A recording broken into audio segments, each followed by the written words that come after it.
Okay, I know I'm supposed to give you guys an update on how the Sagittarius dress is coming along, but a lot is going on right now. So instead, I'll just show you guys how I maintain my Carina, because as soon as she they shine, no be beans. So anyways, I use screwdrivers, of course. Then I use my paint brushes for my failed painting dream. I used flannel to wipe her down, and of course, you need to be oiling her up. Yes, because I need her smooth stitches. So the first thing I do is to remove the thread and of course the bobbin, and then I remove my needle because I always change my needle before I start any new dress. Of course, I'll be taking off the presser foot and I will be unscrewing the guard and open her up. Hey, this machine dirty.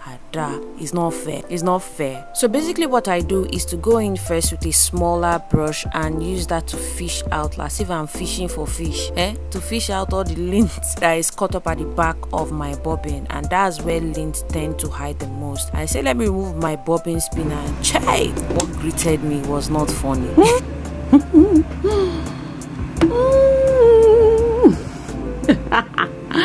Wow, wowzers. Okay, this is crazy.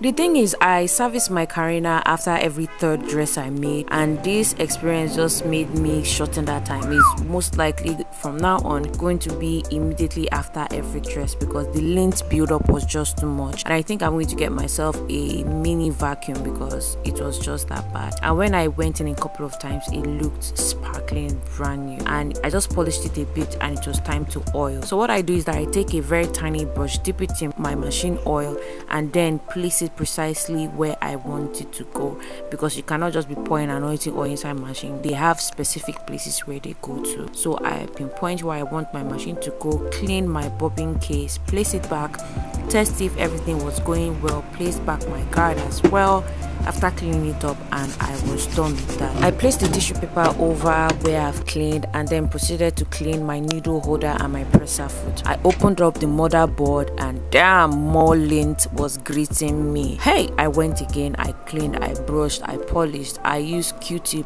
cutting board, I used brush. I was just going in and out to make sure everything was set, and I loved the end result. It's always so therapeutic, to be honest. Then after cleaning was done, of course I went with my tiny brush and oiled the moving part. I made sure to move everything around to ensure the oil was getting in. Then I covered her back up and it's just the body that was left.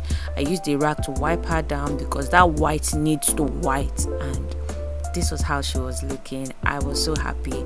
And of course, the next video is going to be me sewing, I promise.